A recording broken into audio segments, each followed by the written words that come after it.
the Black Woman Institute and has the sponsorship of the Brazilian mission here in New York at the UN, of the Colombian mission here in New York at the UN, the support of UN Women also, and with the very, very kind offer and also support of the Roosevelt House, where we are joining here through the very kind efforts of Professor Catherine Tinker.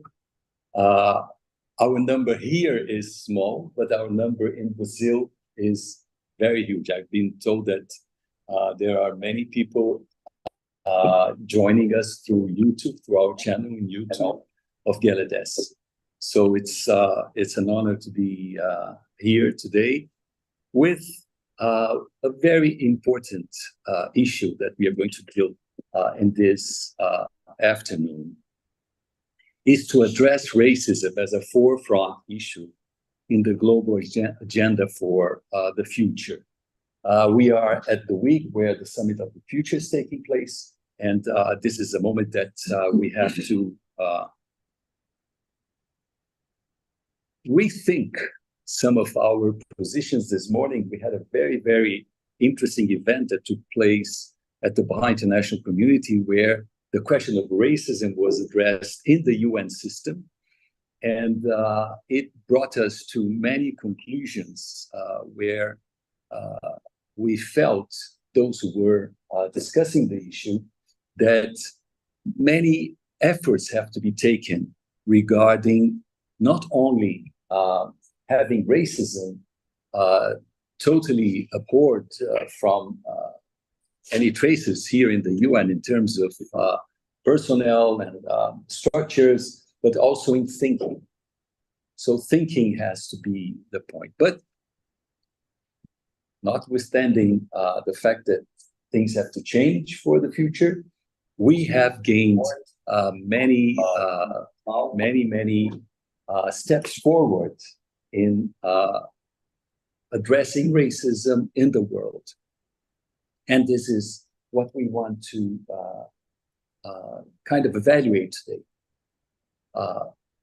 We are very happy to have Brazil and Colombia here joining us, because Brazil and Colombia took a very important step very recently. I won't go through that because I want you, please, Ambassador Norberto, and also for Secretary Rodrigo Mendes to probably elaborate more on that. But it's my pleasure here to introduce to all of you the representative of the Brazilian mission, Ambassador Norberto Moretti. He's currently the Deputy Permanent Representative of Brazil to the United Nations in New York. Here to my left, present you First Secretary Rodrigo Mendes, who is in charge of the issues regarding people of African descent. And he is here because Ambassador Juan Jose Quintana, who had confirmed his presence in the last minute, wasn't able to join us. So he sent us Rodrigo. We have here also, to my right, Maria Noel Vaesa, who is the Regional Director for the Americas and the Caribbean of UN Women. So it's truly a pleasure and an honor to have you here with us. We have online that you're going to see afterwards, and those who are joining here in presence will also have the possibility of listening to the words of Carol Lagengo, who is the representative of HelpAge, which is another organization who is supporting this event. And Carol has been the co-chair of Nairobi's 2024 United Nations Civil Society Conference in support of the Summit of the Future, which took place in Nairobi, Kenya last May. Then we have here as respondent to all the discussions that we will have this afternoon, our dear friend Catherine Tinker, who is the adjunct professor of Human Rights Program here at Hunter College, CUNY. And finally, to my left, Leticia Leobet, who is international advisor of Gela-10, Black Women Institute, who is responsible for the agendas on sustainable development, climate, environmental racism, and she represents Gela-10 in civil society participation mechanisms, both in Brazil and in the international level. So I would like to start asking Ambassador Norberto Moretti to take the floor and offer your thoughts about this challenging issue of the role of the UN and the issues of the global agenda for the future regarding the question of racism. Ambassador, the floor is yours. Well, thank you very much. Very happy and honored to be with you this afternoon. Very happy to be with panel members at this table. And also very glad to know that there's a high number of people watching us on the internet. And as you said, to discuss an incredibly important fundamental issue before us. Since I'm a diplomat, I'm used to reading interventions, so I will not, let's say, I will follow the practice and I will read my intervention. It's a short one. And then obviously, as we engage in conversations, to the best of my knowledge, I will try to contribute to the discussion. But before reading my statement, I'd like to greet all the panel members and those who are who joined us this afternoon. This side event is also a reason for me to thank Gela-10 for coming up with the idea and organizing this opportunity we have today. And I'm sure this will allow us to exchange experiences that point to a future where racial equality will have its due and well-deserved visibility on the global agenda.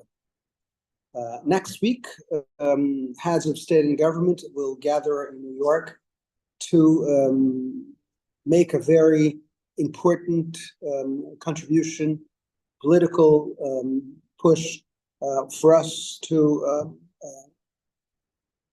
make another important step in building a future that erases racial inequality. And as stated by President Lula in the global call of the Summit of the Future, we need to leave a renewed, legitimate, and effective multilateral system to future generations. This legacy necessarily includes development policies that are truly inclusive and equitable, integrating the racial agenda fully. Brazil, that you all know, is home to the largest population of people of African descent outside Africa, has voluntarily adopted SDG 18, aimed at reaching racial equality. It also, this decision of adopting SDG 18 also adds to our staunch commitment to combating racism, racial discrimination, xenophobia, as well as related intolerance. And we are very hopeful that this decision by the Brazilian government will also contribute to pursuing racial justice and equality in line with the Durban Declaration and Program of Action.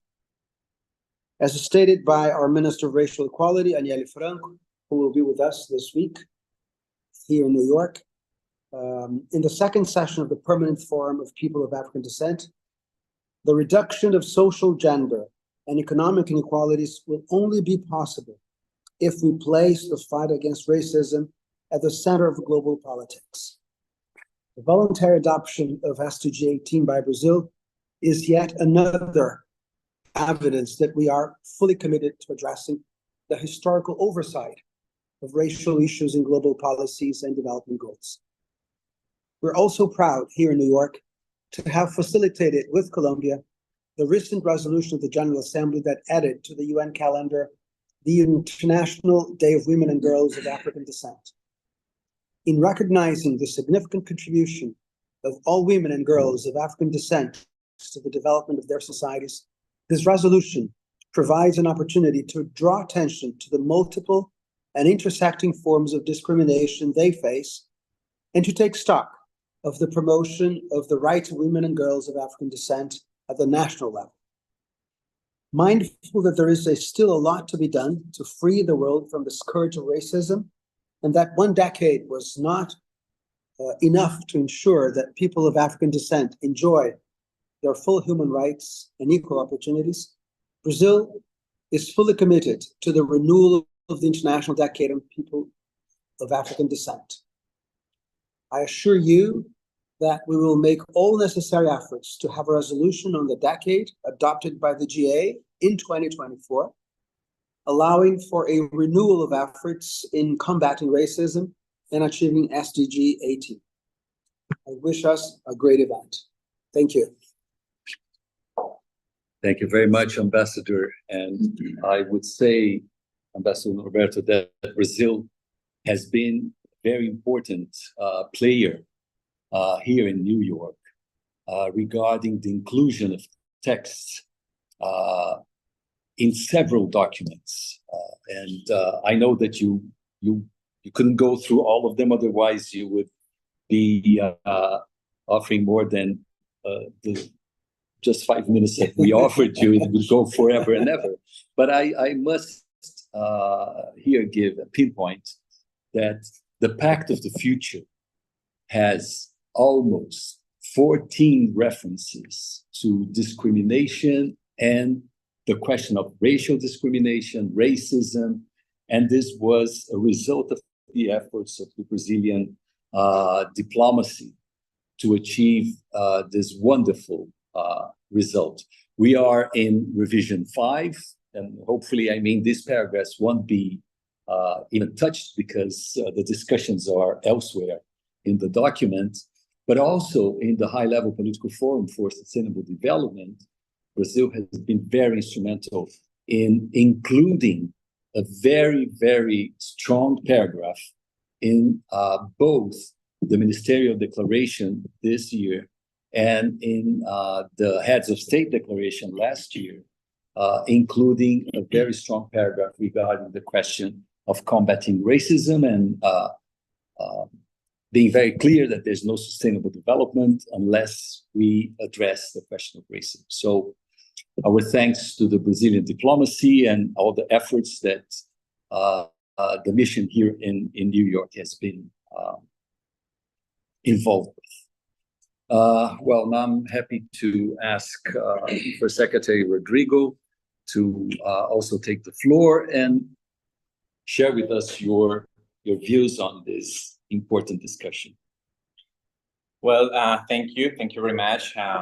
First of all, please allow me to begin by excusing Ambassador Quintana, who had to go meet our presidential team in advance and in the margins of the preparation of next week. But I'm happy to be here and very honored to share a panel with our most powerful partner in this fight that we also have started regarding the racial equality. So, and I also will follow the practice of reading the statement, and we'll begin by saying that Colombia stands before you today with both pride and determination, having positioned itself as a global leader in advancing the rights and opportunities for persons of African descent. This has been also possible under the transformative leadership of Vice President Francia Marquez. So recently, under the government of President Petro, we have undertaken initiatives that have redefined our approach to racial equality, economic empowerment, and social inclusion. Also very important to mention, under an intersectional approach. And we are very happy also to see that these efforts have started to show some progress and are showing us a model of racial justice placing the racial issues at the core of national development. So please allow me to share with you 3 strategic areas that are guiding our efforts. First, elevating racial justice as a critical pillar of both national and international policies. Second, building upon Vice President Marquez's leadership to expand programs that foster economic growth, education, and social welfare for persons of African descent. And third, advocating for stronger, more explicit commitments in global frameworks, such as the Pact for the Future, ensuring that persons of African descent are not merely acknowledged or mentioned in listings, but also prioritized as essential contributors to global development. We have to say that despite the progress that we have been making in Colombia, the global response has yet to fully reflect the urgency and magnitude of the challenges faced by persons of African descent. As you were mentioning before, last time we checked the Reg 5 of the Pact, we only had 2 paragraphs, and this is just evidence that the document still lacks robust language and targeted actions necessary to address the specific needs. And I don't say this meaning as disappointing, because it's still an achievement for countries such as Colombia, Brazil, and several other partners who have been fighting and negotiating hard to win and advance and make some progress on the acknowledgement and promotion and protection of the rights of persons of African descent. So as steps forward, we urge all countries, nations, and relevant stakeholders not only to recognize the contributions of persons of African descent, but to actively dismantle the barriers that have long blocked their full, meaningful and effective participation in development and decision-making processes. Of course, Colombia will follow the steps of Brazil on working on the renewal of the International Decade for People of African Descent. And let's see how the pact ends, and let's take this or that agreement as the beginning of the future work together. Thank you. Thank you, Rodrigo. I would like to add that this partnership between Brazil and Colombia regarding the defense of the rights of people of African descent is very important for us, civil society, because it's very important that we don't have only one voice, but several voices raising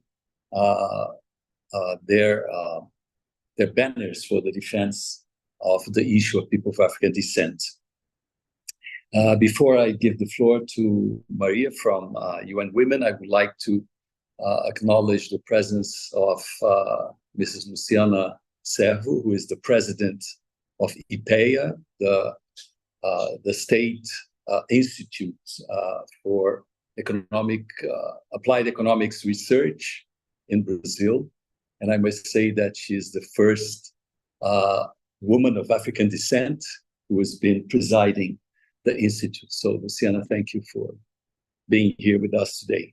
So now, UN Women has the floor, and please. Thank you so much. Well, it's a real honor to be here. Thank you so much to the ambassadors and delegates of Brazil and Colombia, and also to be in this amazing house that has a fantastic history. And behind me, the most amazing women that we have with the Declaration of Human Rights. Professor, a pleasure to meet you. For UN Women, it's very important to talk about races, about freedom, about intersectionality of women, which is something that normally we don't do in Latin America, and we should do, because we have more than 200 persons of Afro-descendants. So we need to address this matter very urgent, and also to address it with the eyes of CEDAW, the Convention of Every Forms of Non-Discrimination, that has 40 years already, and also with the eyes of Beijing Platform of Action, that we're going to be 30 years next year. So those are the two instruments that are extremely important for us in anything that we do to address it with these lenses. My thanks also to GLEDES, Black Women Institute, and we are looking forward for the Black Women March that will take place next year, that of course we will participate as we did in the first one, and for leading all these efforts and positioning strategically not only the needs to address racism, but also the recognition of the contribution of Afro-descendant women in development strategies. This year was the SIDS International Conference of the Small Islands in the Caribbean, and there was a lot of discussions around restitution. The Caribbean is advancing this concept, particularly with the UK and with the US, and talking about restitution is healing in certain aspects, because it has never been done before. And it has been recognized in very, very few international instruments. And this is one of the issues that it should be discussed, restitution from the past and from slavery. So this is so important that those are issues that should be in every declaration and every resolution of the UN, to really push the member states to look at this. It is urgent to take into account the multiple intersectionalities that intersects women-specific issues, women's life, and disaggregate those targets with specific actions, especially in our region that is so rich and diverse, but also it is the most unequal region in the planet, where people of African descent are less likely to be socially mobile, as they are 2.5 times more likely to be in chronic poor. People of African descent in the Caribbean suffer en plus, the increase in environmental disasters, the hurricanes and the storms, national debts, and unsustainable lending conditionalities, which make it more challenges to reduce inequalities in the line of the 2030 Sustainable Development Agenda. In this context of accelerated climate changes, this is becoming a reality for all Latin American countries. We saw the horrible floodings in Brazil this year. We see the fires right now between Bolivia, Brazil. We see the drought in Ecuador, etc. So it's touching upon every country in Latin America. So in the future, we want and we need to address the environmental racism that is called right now, strengthening synergies between sustainable development and climate changes, and between women's rights and climate changes as well, because normally women are the ones that suffer disproportionately more and are affected disproportionately more, but they are never sitting down in the table when decisions are taken. It is necessary to promote public and financial policies that contribute to eradicate hunger and poverty, unemployment, maternal mortality, which affect various forms of racism, racial discrimination, xenophobia, and related intolerance. I am pleased that all countries in Latin America and the Caribbean regions are signatories of CEDAW, the Convention of the Elimination of All Forms of Discrimination Against Women, which obliges the states party to implement concrete measures to eliminate any type of discrimination affecting women, which is especially relevant in the case of Afro-descendant women. At the same time, the countries of the region are signatories of the International Convention on the Elimination of Racism and Racial Discrimination, the CERD, And in its general recommendation number 25 of the year 2000, highlights the gender-related dimension of racial discrimination, recommending that forms of racial discriminations that have a unique and specific impact on women has to be considered. And in line with the UN General Assembly Resolution 68/237 on the International Decade of People of African Descent that finished this year, UN Women supports states to take concrete and practical steps to fulfill the commitments adopted in the fight against racism, racial discrimination, xenophobia, and related intolerance that are faced by women of African descent. At UN Women, we are convinced that the Summit of the Future represents a unique opportunity for member states. So this week is very hopeful for all of us to forge a new global consensus on commitments, proposals for a better future, for all that leaves nobody behind, especially women and girls of African descent.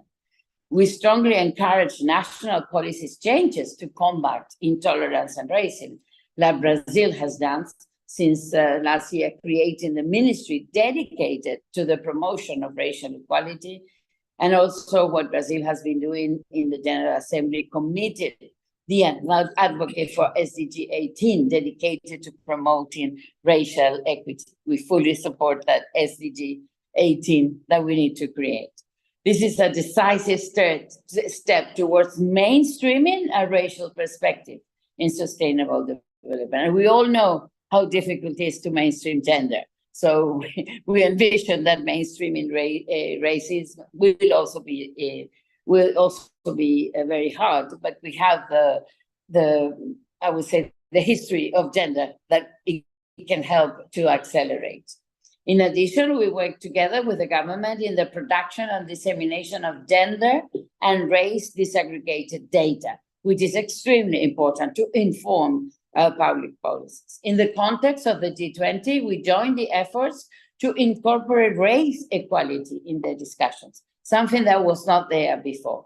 And we believe that it's important to recognize the centuries of slavery, trafficking, and colonial oppression of African descent people that have shaped and fueled the systemic racism and racial discrimination that persists today in our continent.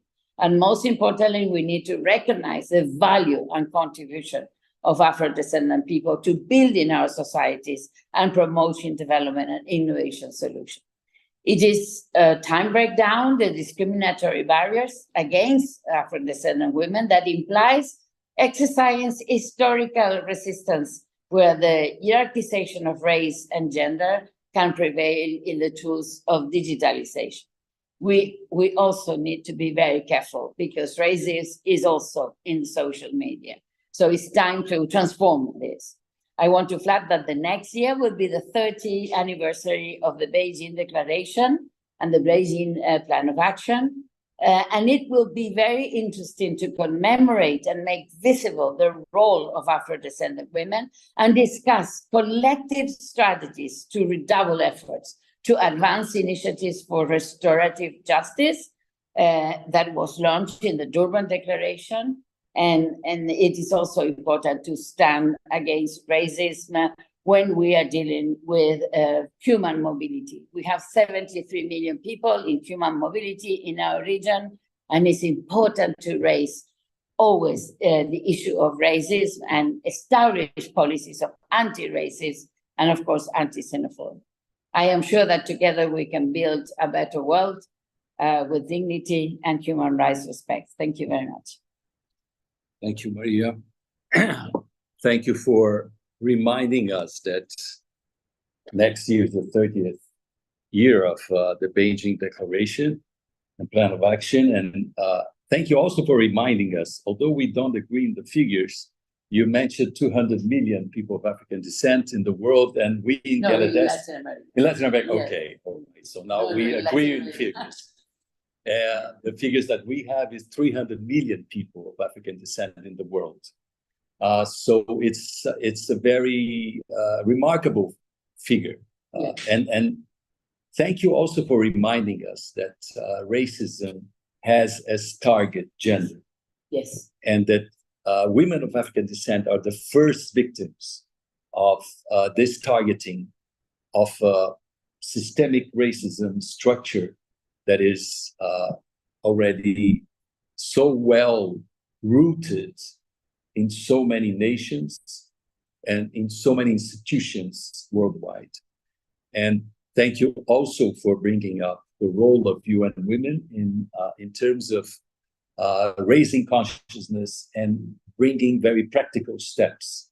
And I would say that one practical step that we have probably to join efforts is the coming CSW, because that's when Beijing plus 30 will be evaluated, monitored. Because this year at CSW, we had a very awkward situation. And the awkward situation was that in the final document, there was almost no mention to women of African descent. And, well, looks like I'm Brazilian, so I'm always thanking Brazil, but what can I do? It was through the efforts of the Brazilian diplomacy that the question was raised, but because civil society was there, of course, putting pressure on your diplomats, Mr. Ambassador, who were there, and just shaking them and saying, hey, we have to have mention to women of African descent. And when Brazil raised the flag of let's include a paragraph, then several other countries also gave their support and things changed. But life can't be like this. It can't be that always we have to remind the UN system or remind the delegations or remind the co-facilitators who draft the first draft that you forgot about women of African descent or you forgot about people of African descent. So I think that this moment here is very iconic because we are raising up this very important question. So once more, thank you. I asked whether Carol is with us. Carol, are you there? I would ask Natalia to open your video if you're there, Carol. I don't know. I can't see you here.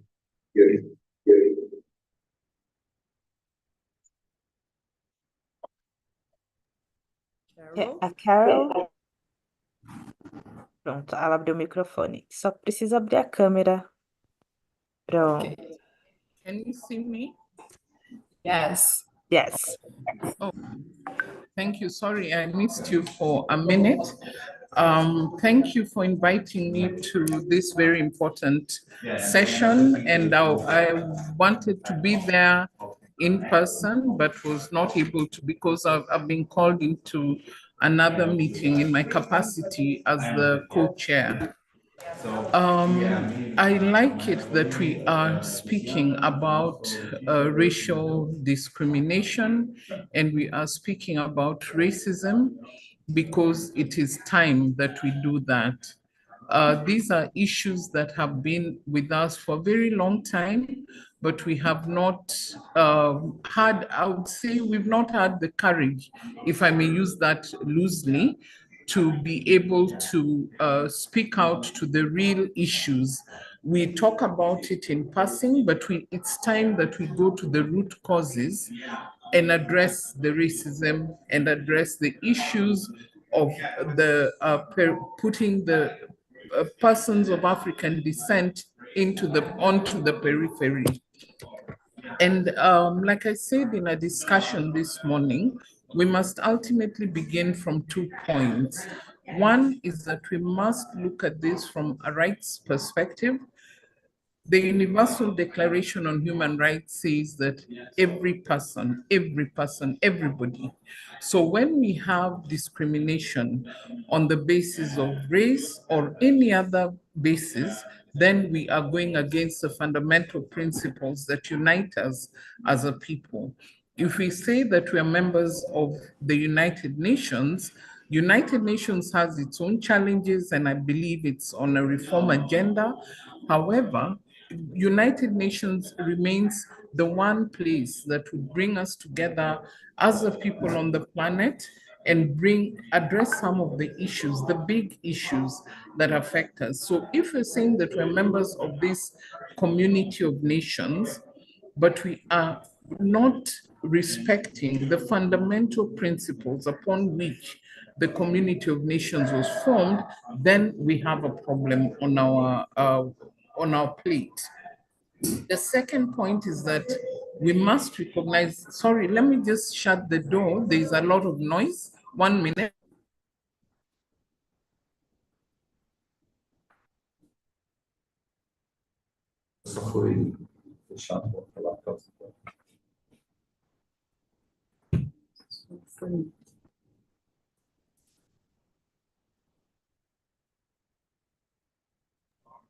I'm sorry about that, but I think we needed to get less feedback from the corridor. The second issue is that we must acknowledge slavery and what the repercussions of slavery on colonialism have done to communities. So we must address the root causes of racism if we are to get to the point where we're looking at people, planet, and prosperity, which is the underlying issues that have brought us to New York this week. The SDGs were premised on the good of people, planet, and prosperity. But if we break down people, planet, and prosperity, then we see that the development of the people is skewed against people of African descent. We heard this morning about the discrimination that exists within the framework of the UN as an institution. And this is repeated in many other institutions, including institutions that we know about even from the civil society perspective. We also heard about it existing within government spaces where the country is made up of people of different races. So if we're to address that, then we must address it from that root cause. The other issue around slavery and colonialism is the fact that we have taken it on, owned it, and transformed it, so that we have neocolonialism at various levels. Neocolonialism from the global north, but we have neocolonialism even within spaces of the global south.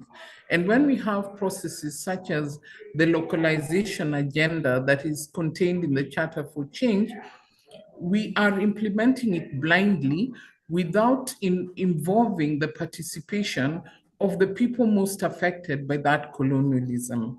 And that brings me to my next point, that we must then address the issues of equality in representation. So we cannot have a representation only from the perspective of a presence in a room. So if you have representation at the point of a conference, but you do not involve the people, particularly of African descent, in the preparations of that conference, and I can give many examples. We have issues such as the Commission on the Status of Women. And we see the preparations for the commission start very early on. And right now, Africa, for example, has put in place CSW Disrupt, where we are having mini conferences of the CSW in Africa. But what happens is that the reticence or the refusal to accept that there is a problem means that whatever we discuss don't come to the global level. And so we must make sure that participation is actually objective. We must facilitate and recognize the challenges. It is very difficult to travel from Africa to the West because of visa issues. So why can't some of those conferences go to the global South, where it is easier to travel?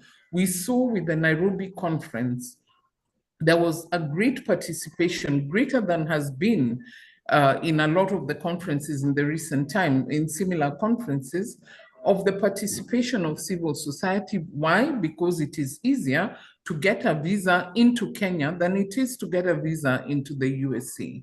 So we must also think about that. Then we can, that moves me to the next point, which is the issue of the economic consequences. we know that a lot of the countries in Africa inherited the colonial systems, whether it was the colonial system of law, the colonial system of social arrangements, where the whites had it better than the colored or the blacks.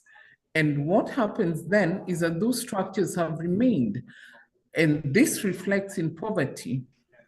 Whereas it reflected in color, it is now reflecting in the levels of poverty. Where I come from, for example, we grew up knowing that certain areas, because I was born just after independence, 5 years after independence, so the colonial framing of Nairobi city, for example, had remained.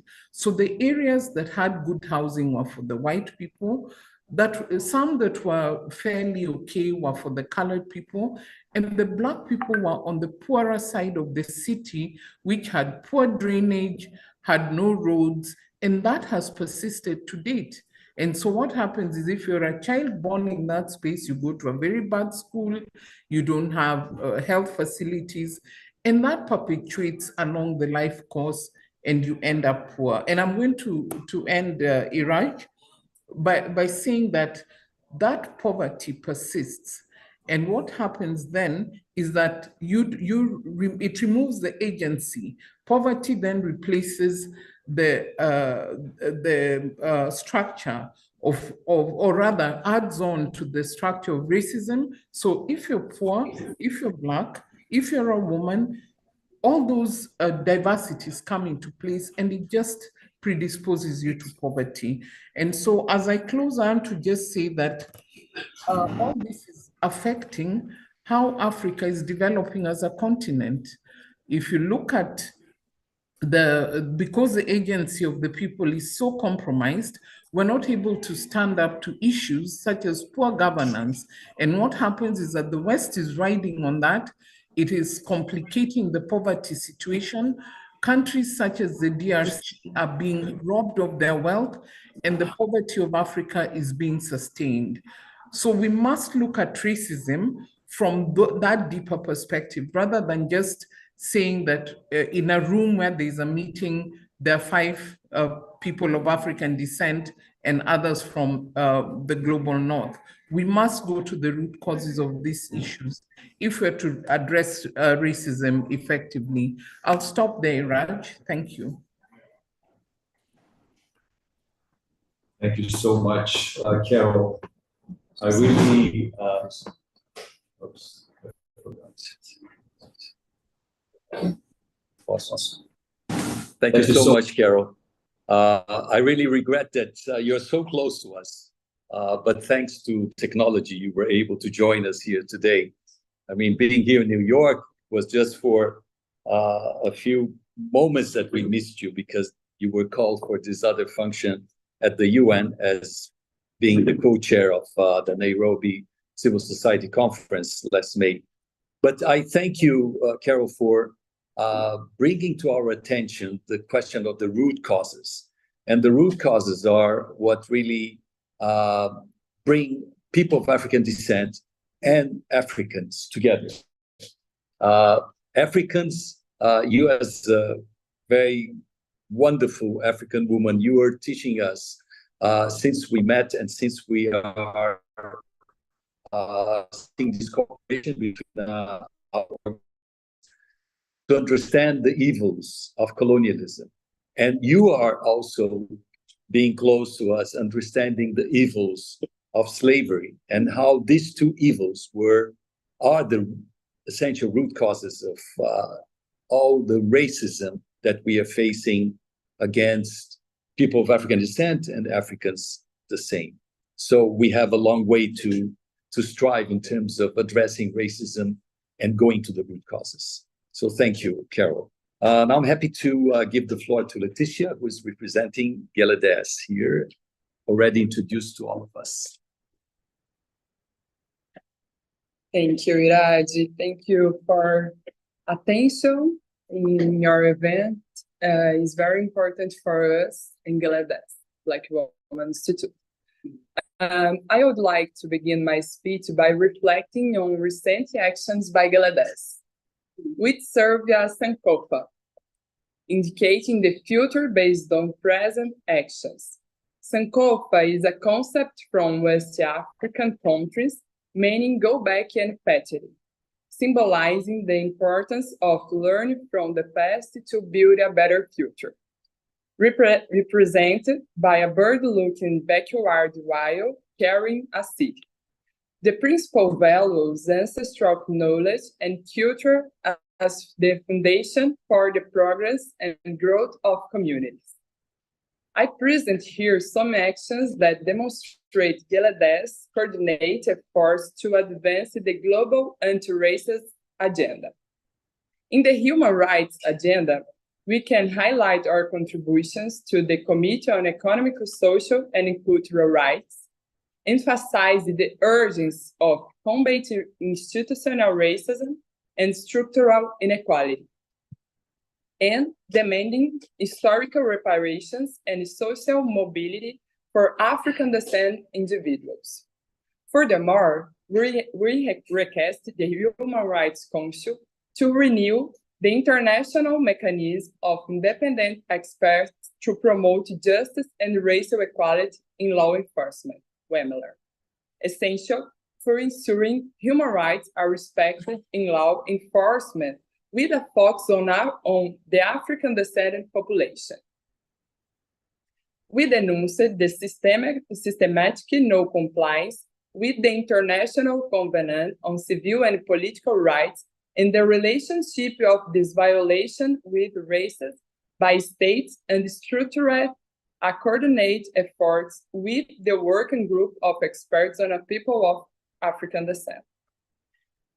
Looking at the gender agenda, we contribute during the last 12 months to highlight how African descendant women face specific challenges, ensuring that gender equality debates address these issues comprehensively.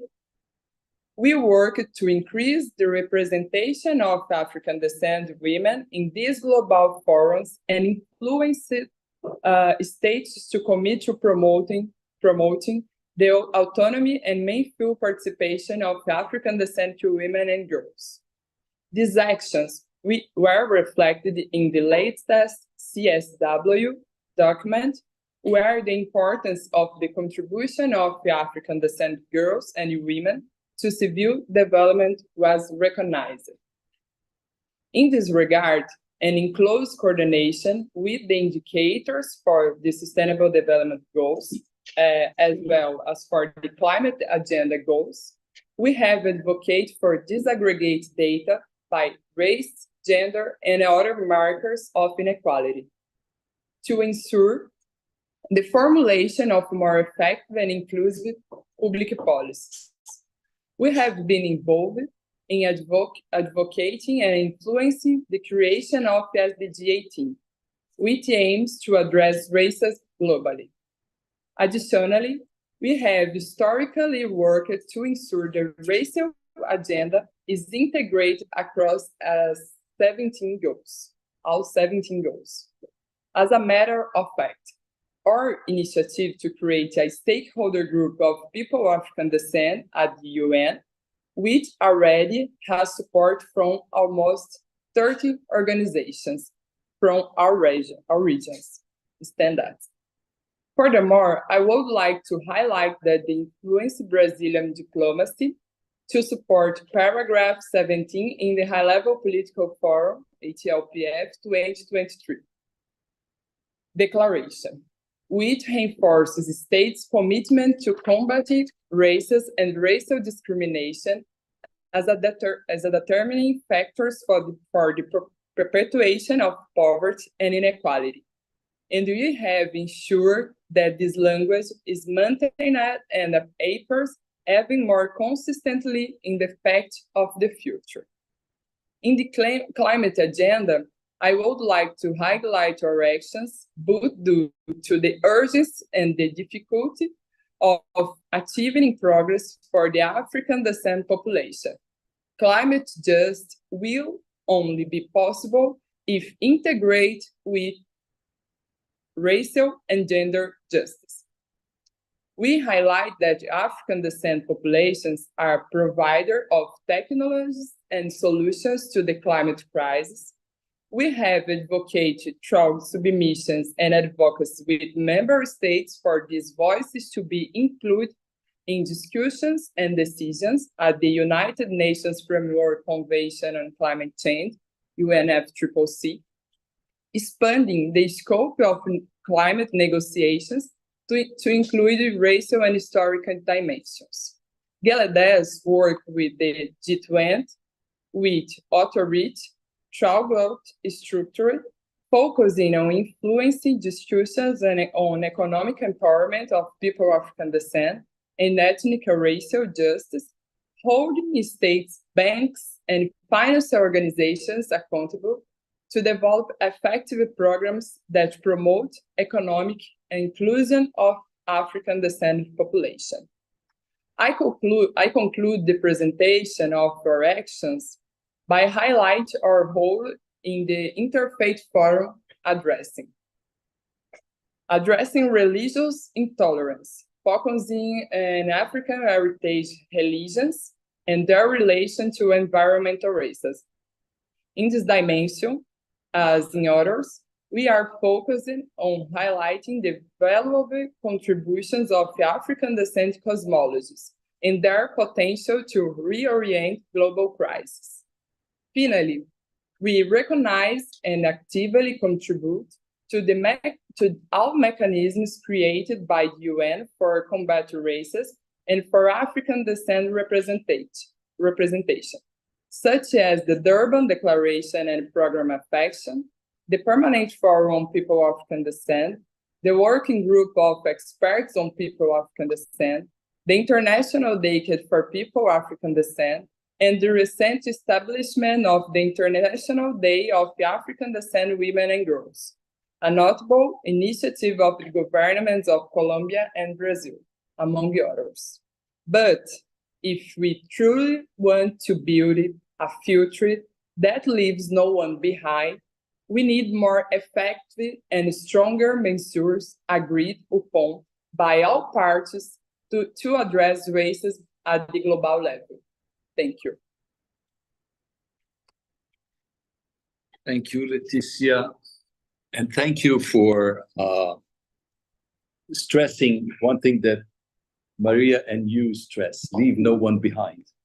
And this is the motto of the SDGs and also the Summit of the Future. And the population that was left behind in the UN system has been the people of African descent. And I say why, and you raised this one action that Gelade's is involved with, which is the establishment of a stakeholder group of people of African descent. Believe it or not, there are major groups and stakeholder groups for women, indigenous people, for rural people, for urban people, there are all sorts of different major groups and stakeholder groups that represent civil society in the UN system, but no mention to people of African descent, which is a little bit awkward. So we hope that in the next few months, the establishment of this stakeholder group, which brings together this 300 million people of African descent all over the world, will be a reality, and organizations here in the US, in whole Latin America and Caribbean, Europe. There is also one organization of people of African descent who has joined the initiative, which is from Japan. I mean, we would say Japan has people of African descent. Yeah. And there is one, forgot his name. David, who is the representative of an organization of people of African descent in Japan. So that's something that really you raise, and I think that brings to a very important conclusion this first part of our meeting. Now, I would like to invite our dear Professor Catherine Tinker to as the respondent of this meeting to offer your thoughts and kind of making a general perception of what happened this afternoon here. I will just put this in front of you. Can you help me? Yes, of course. Thank you so much. It's a great honor to be here and to be asked to be part of this wonderful panel to recognize the achievements and the efforts that have already been made, the list of documents of the UN and processes in which a difference has been made in what I perceive to be a very short time. I'm aware this year, maybe last year a little bit, but it's quite remarkable, the speed with which this has been brought forward in the agenda at the UN, and I congratulate everyone at this table for certainly being an important part of this. But it's just the beginning. And that's, I suppose, my next question would be, given what we know factually, given what we know about the intersectionality of discrimination, certainly gender and race, and given what we also see in the connection to environmental disasters, the effect on the most vulnerable, how do we go forward? How do we get that immediacy into the diplomatic discourse and the documents? And I just give as one example, I was in Rio Grande do Sul during the floods, and I had to be evacuated. People who could not be were those most vulnerable and left behind totally, and still in shelters or worse. And I did read something after I left Porto Alegre that the Quilombo population in the state of Rio Grande do Sul was most disadvantaged, as well as the urban population in the capital city, who were living in the most precarious of the situations. And who was left behind? I saw rescue efforts bringing a Black woman, very aged face, such dignity, but being taken off a small rubber boat and helped into a wheelchair, having nothing. And she'd been abandoned. And I just feel that image helps to characterize why what you're doing and what we're talking about here together today is so important and so critical to address. And so from that, I make a question.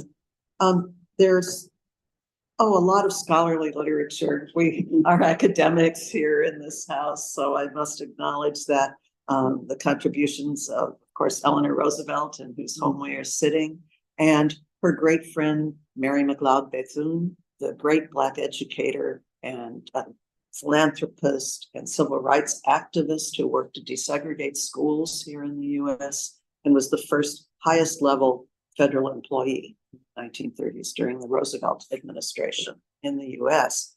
But their contributions today, we see this, I guess, the terminology. And I heard anti-racism today from, I think, each speaker. And I'm very glad to have heard that, because too often the debate goes against, color blindness, equality, as if that would be enough. And I appreciate that you highlighted it must be an anti-racist agenda. Gender transformative as well, racially, just transformative too. And in gender, at least, we see, gender neutral policies, and maybe a little better gender sensitive policies. So it's analogous. And I think the only way to go on both gender and race is transformative policy. So how do we get that kind of language and urgency into the UN? That would be my challenge. Thank you. Can I have the... Yes. The UN is a little bit low. All of you here in our discussion heard the question that Professor Tinker offered, and I would like to probably start with the audience. If the audience has any questions or positions or comments on what was said here, and then I would invite the participants of the panel to answer what our dear Catherine, Professor Tinker, brought us, which is a very important question, how to make this agenda go through. Yes, please. Hi, good afternoon. My name is Loida Garcia. I'm from the American Library Association, and we have been advocating at the UN for a long time. So my question is, if any of the panelists here collaborate with libraries, and what will be the relationship of that collaboration in terms of the addressing racism, as in the theme of today? I can share what libraries are doing here in the States in terms of advocating for their services for library users and with an anti-racism agenda. But I would like to know if the speakers have experience in that area. Thank you. Thank you. Yes, Luciana, please. Just reinforce the importance of declarations and joint declarations. We have a declaration from the Permanent Forum that is being used, and it's quite important for this agenda. But also, too, as that has said, to reinforce the racism and gender agenda in all the declarations that I think everything must build upon, so that we can put this in a mainstream agenda. We know that it's not easy with diplomacy and all the groups has on the countries of the UN has difficult to bring this agenda as a mainstream agenda. But when we talk about this, we are talking really about development. We don't do that. We are going to lag behind on development always. Thank you, Luciana. Anybody else here? Yes, please. I'm the President Viola, Brazilian Development Organization, and I've just shared some data that are from Viola's report. A report that we shared three days ago, and I think it's important to mention that we have a problem in Brazil of Black women, cis and trans Black women. And this is very important to mention here because the violence against trans women in Brazil is a way of kill Black people, kill Black women that is never mentioned in any situation. And it's very sad to see that as the violence against Black women, against women in Brazil, it's like declined, but the violence against Black women in Brazil, on the other hand, it's like aggressively majority against Black women and Black trans women in specific ways. So I think that's important when we talk about development. We have this conscious that we have some development. It's important that the people has life, and in our country, Black women in specific has murdered every day, every single day, and we don't see any efforts for the government and for the international institutions to stop this situation. So I wanna give you about specifically about the life of Black trans and travestis in Brazil, because this is a very important issue for us. Thank you, Winnie. Yes, please. So my name is Janine. My institute is BES, so help me. Eu trabalho com crianças. Sim, trabalho com crianças na Piraporiano. She's the director and CEO of Piraporiano, which is an organization based in Brazil. She works with children and into basic education. E temos muitas crianças negras, principalmente meninas, que têm se suicidado a partir dos 7 anos de idade. principalmente na América do Sul, esse número tem aumentado significativamente. So statistically, there has been an increase in the self-harm suicide of Black young girls, starting at the age of 7, and it seems to be a trend all over in South America. E dos problemas que temos é, para além da violência, mas faltam muitas perspectivas de futuro para essas crianças, sobretudo meninas, porque vem nas suas mães uma luta que parece que não tem fim. E se fala muito de oportunidades, mas se fala pouco de perspectivas. And for a lot of these young Black girls, there's a lack of availability of sorts of perspective and ideas about the future, given that in their households, when they see their parents, their mothers, they do not see potential, they do not see the possibility of future lives. So violence has become, in a way, the context in which they live and opportunity in the future, since we are discussing the future, the summit doesn't seem to be present or available. E o que penso é o que podemos fazer para criar um pouco mais de perspectivas para além das oportunidades, porque a gente só consegue aproveitar uma oportunidade quando temos perspectivas. E o problema é que muitas vezes o poder público, as organizações estão preocupadas em criar somente as oportunidades, mas não em ampliar as perspectivas. E o que acontece é que as crianças e jovens não conseguem aproveitar as oportunidades que surgem porque não as reconhecem como oportunidades. Obrigada. So in that context, right, where there's a lack of understanding about the future, Janine is emphasizing that there might be opportunities, but not necessarily perspectives. And that needs to be amplified, right, in every sphere of society.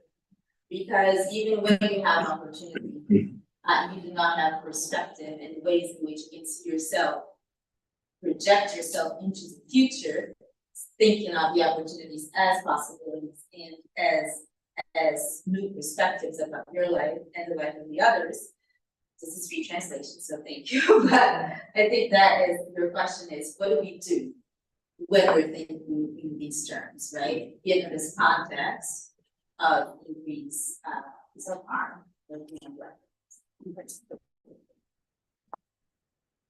Janine, muito obrigado. Você é uma excelente tradutora, viu? Eu teria errado tudo. She's a wonderful translator because it was me. I was making all sorts of mistakes and introducing new thoughts into what she was saying. So, well, thank you all for your comments. And I would like to ask Professor Tinker to present your question again so that all the speakers here are reminded of your question, but you may also, of course, add and respond to other of the questions and comments that were made here. And I can tell also, Leticia, if you want to speak in Portuguese, I can translate for you, but not as well as she did. So, the question? Repeat, and maybe you can translate for me if I get it wrong. No, how to get the sense of urgency into the future drafting and language in the United Nations declarations, statements, reports, and hopefully into every aspect of the global institution and its regional entities. That sense of the globality of the process, if that's a word, my English is slipping, but the global nature of this problem, the historical globalization of the root causes that we've been talking about, and the effect that is disproportionately based on race and gender, and I would add age. We haven't talked about that today. How do we respond to the deprivations and the particular lack of perspective of as well as opportunities suffered by people on the basis of race and gender and age, despite Eleanor Roosevelt and the Universal Declaration of Human Rights and all the human rights treaties that have been adopted since, and all the good race work that you're doing. How can we make this real on the ground for the lives of people? I know that the question demands more than 10 minutes for each one of you to answer. Yeah. But I will plead that you try to be as brief as possible, so that we can hear all of you. And so it would be almost something like, 2 minutes, 3 minutes. So may I start with Ambassador, or you have time to leave? No, okay. So Ambassador, the floor is yours. Thank you very much. I'm not the true expert on this and at the table. Rodrigo is certainly more knowledgeable, and my colleagues certainly also more knowledgeable than I am.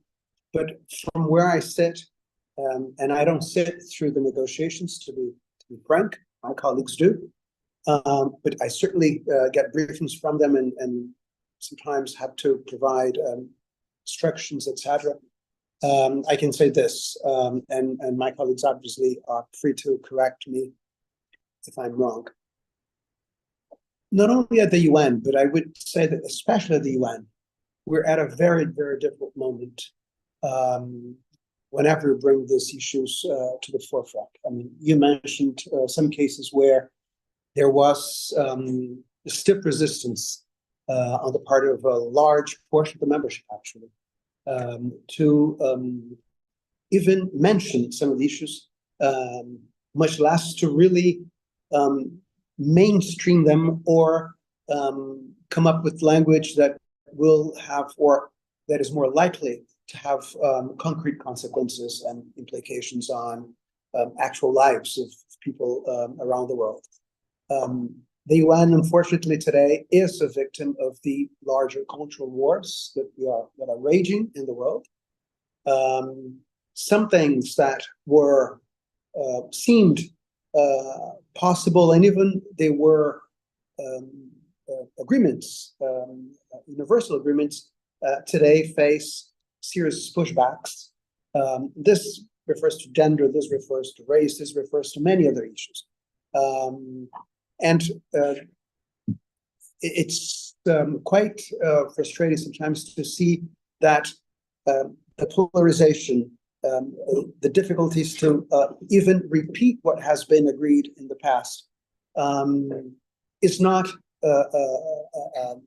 in any way getting easier, just the contrary. Positions are getting hardened, positions are getting, people are getting active in the promotion of those different and conflicting interests and perspectives.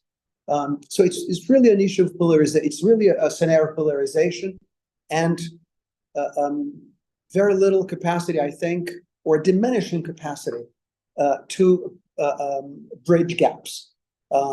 There are a few countries and a few organizations that I think seem a bit better placed to help bridge these gaps. But again, it's an increasing challenge. And this is my final thought. I think this is only possible, bridging these gaps, if the global South, countries such as Brazil and Colombia, but others on different issues, if they take the forefront and say, this is not an issue from the North, this is not an issue, gender, for example, this is not an issue from the North, it's an issue that is universal, but at the same time, we from the global South must be, pay very close attention that we have sometimes to unwrap some of the language, some of the perspective that was originally crafted in the North to help the ideas, the shared interests move forward. And then to some extent, if I may say, depoliticize. That's not a good, but de-inflammate could be probably the best way to put it.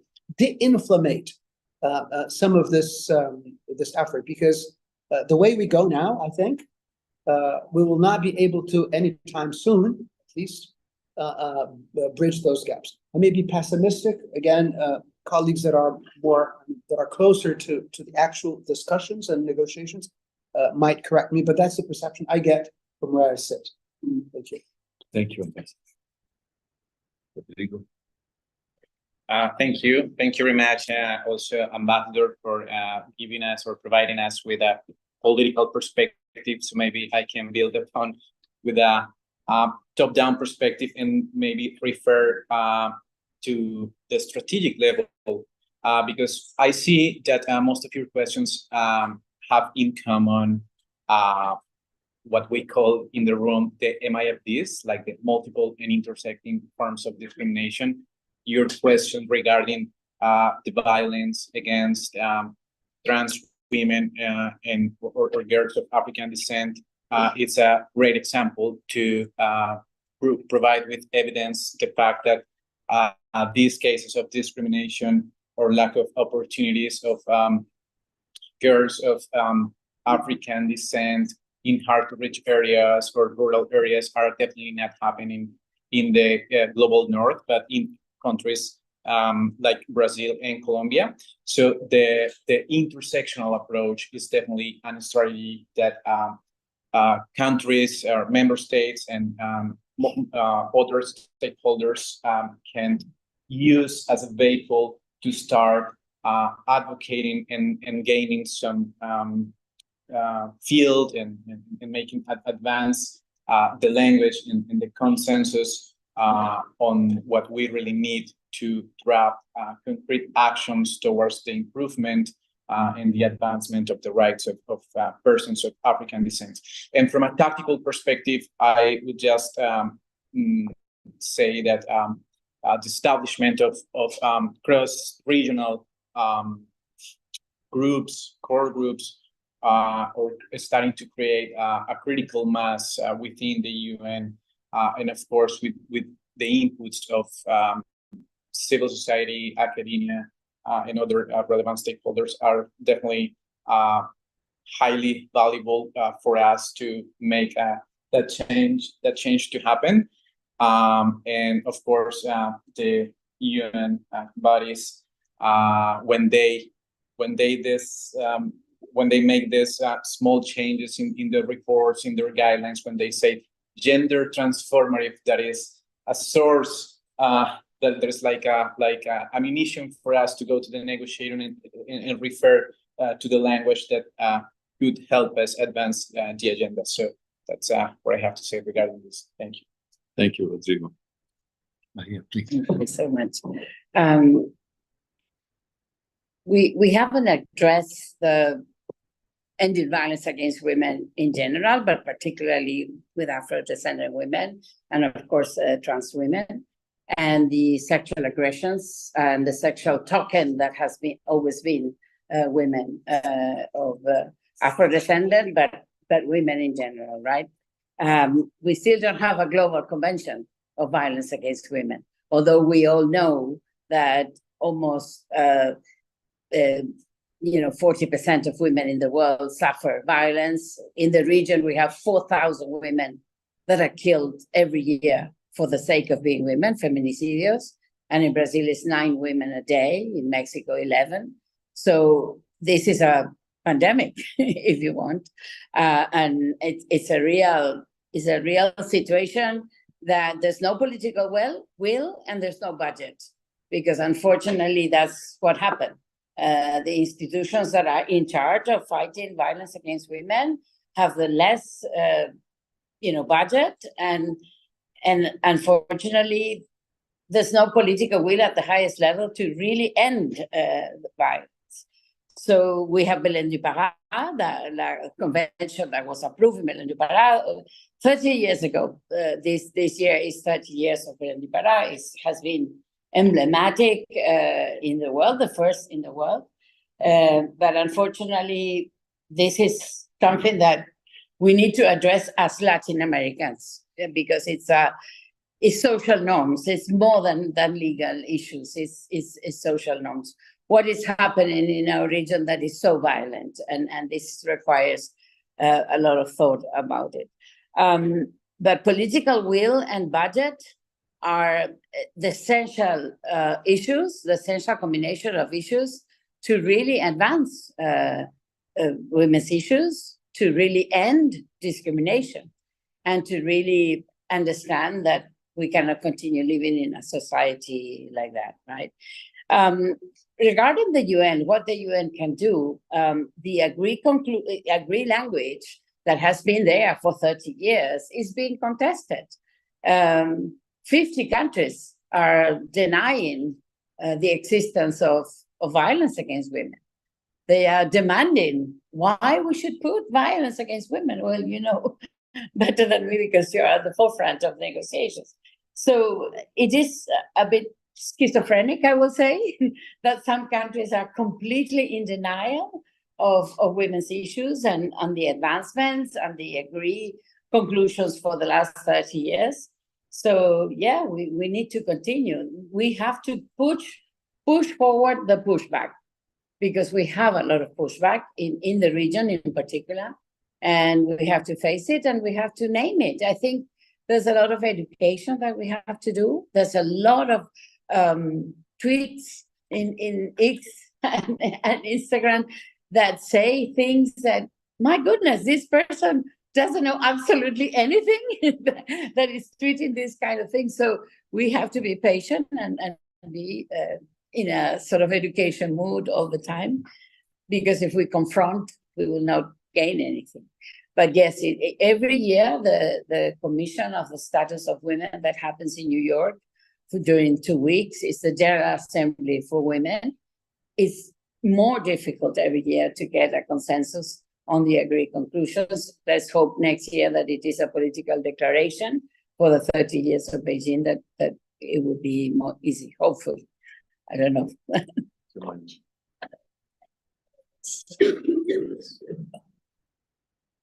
So I know that Chiara is not with us anymore because she had a commitment, so she left for a meeting at the UN. So now Leticia, for answer to. Obrigada. Eu vou falar em português e vou contar com o seu apoio para a tradução. Eu resumiria, né, pensando no tempo, que uma das maiores dificuldades que nós temos, respondendo à professora Catherine, é a dimensão do compromisso político. So in a nutshell, due to time, I would say that the biggest challenge we have is political commitment. Nós precisamos de compromisso político para construir a visibilidade entre os grupos que são historicamente marginalizados. We need political commitment in order to be able to build strategies that consider the groups that have been historically marginalized. E eu acredito que esse seja um processo cíclico, porque ao visibilizar esses grupos, nós também podemos, a partir disso, gerar compromisso político. It's a closed cycle process, because as we raise commitment, we are able also to bring these populations forward in the political arena. E nesse sentido, dar visibilidade e trazer esses grupos para os espaços de tomada de decisão.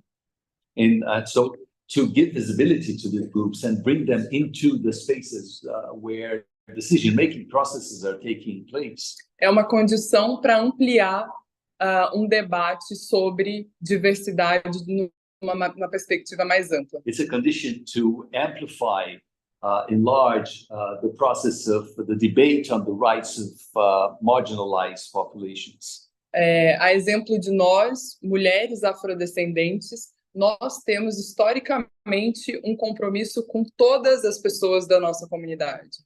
So, like us, women of African descent, we have a historical commitment with people of our own population. E nós temos condição de apresentar essa nova abordagem, essa nova perspectiva sobre diversidade para dentro desses processos de tomadas de decisão. And we are able to offer our perspectives, a new perspective into these processes of decision making, bringing up our perspective and our visions. Acho que esse é o primeiro ponto. O segundo ponto é um pouco a dificuldade desse cenário, porque infelizmente essas agendas, elas são agendas como se não fossem sobre pessoas, como se não fossem sobre a humanidade. So this is the first point. The second point is that, strange as it may sound, these agendas at the UN look like they're not dealing with human beings. They're dealing with something else. E There's no humanity involved. E para além dessa dificuldade, mesmo se existisse essa concepção sobre humanidade dentro dessas agendas, as nossas comunidades são desumanizadas. And even if we include this humanized, can we use this word in English? This humanized perspective, in our own communities, there is a lack of self-perception also. Então, nós temos um duplo desafio que é consequência de processos históricos. So we have a double challenge, which is a consequence of historical processes. E nesse sentido, há necessidade de revitalizar ou até mesmo de construir um compromisso político. So there is a need to revitalize or even build a political commitment que esteja totalmente alinhado com as perspectivas da sociedade civil e todas essas soluções que já foram historicamente elaboradas também. So this political commitment has to be aligned with what civil society has been bringing and which historically has been built also by civil society. Como uma alternativa e um entendimento comum de que se nós chegamos a partir da perspectiva atual nas múltiplas crises, nós precisamos de perspectivas alternativas. So, go back again. Que nós precisamos de perspectivas alternativas porque entendemos alternatives in terms of perspectives because que as perspectivas atuais nos conduziram para essas crises the que present enfrentamos hoje. perspectives have conducted us to the situation that we are living. So there has to be an alternative. E nesse sentido, eu gostaria só de contar uma experiência recente que nós de Gala10 realizamos. I would like to share with you a recent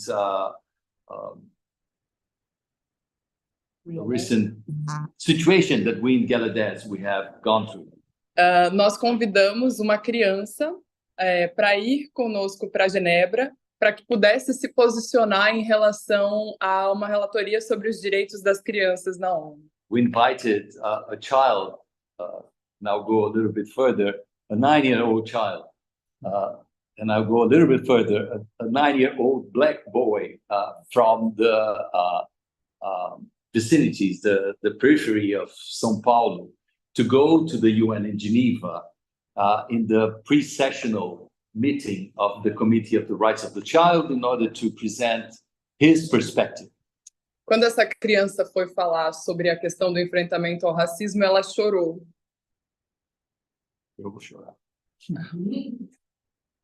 When this child presented his perspective on what is suffering racism in his own understanding, he started to cry. E em um primeiro momento, houve uma comoção, né, de infelizmente ela não conseguiu dar a mensagem que tinha se preparado para dar. And in the first moment there was a certain commotion because this child, this boy, wasn't able to give the message that he had been preparing himself to present to the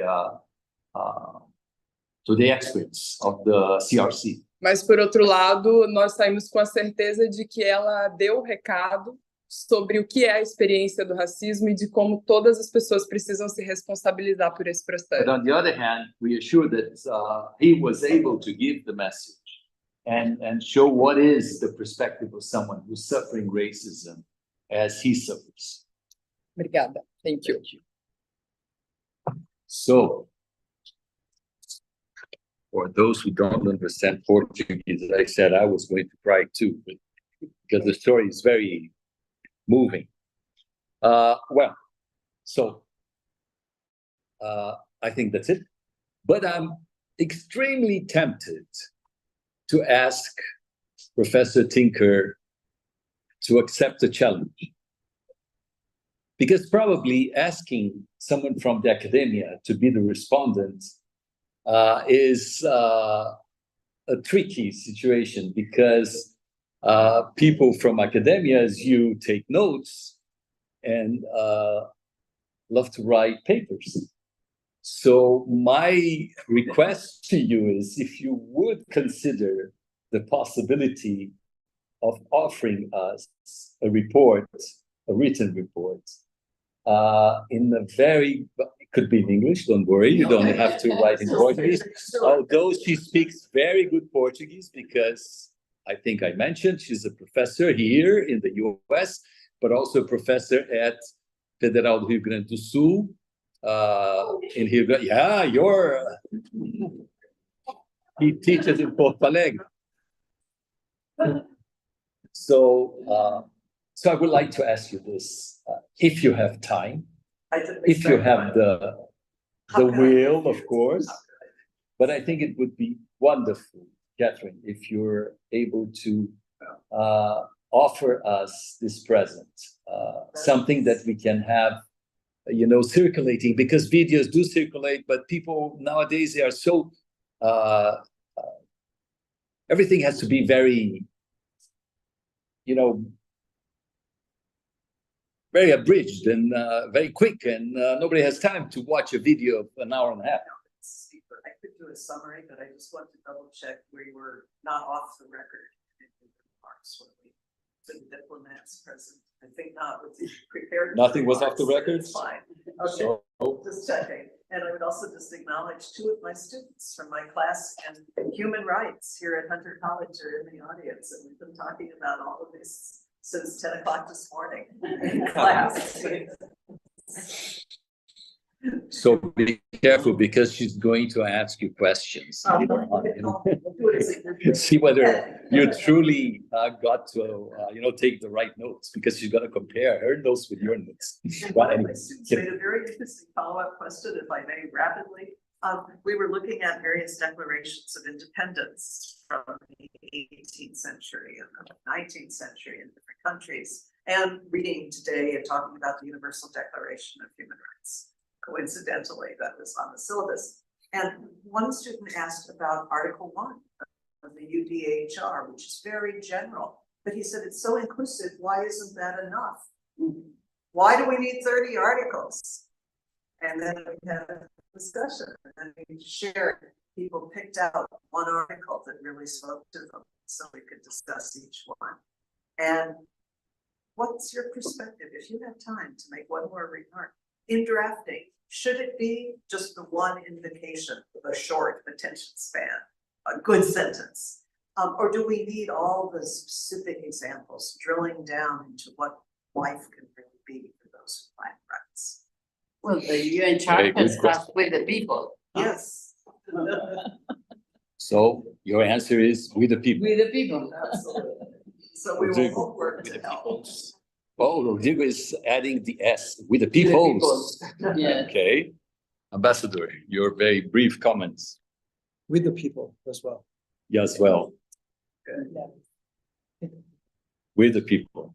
Okay, so we have, different from the UN, in just less than 30 seconds, we had a unanimous decision. Yes. It's amazing. So thank you all for coming, and thank you for joining us.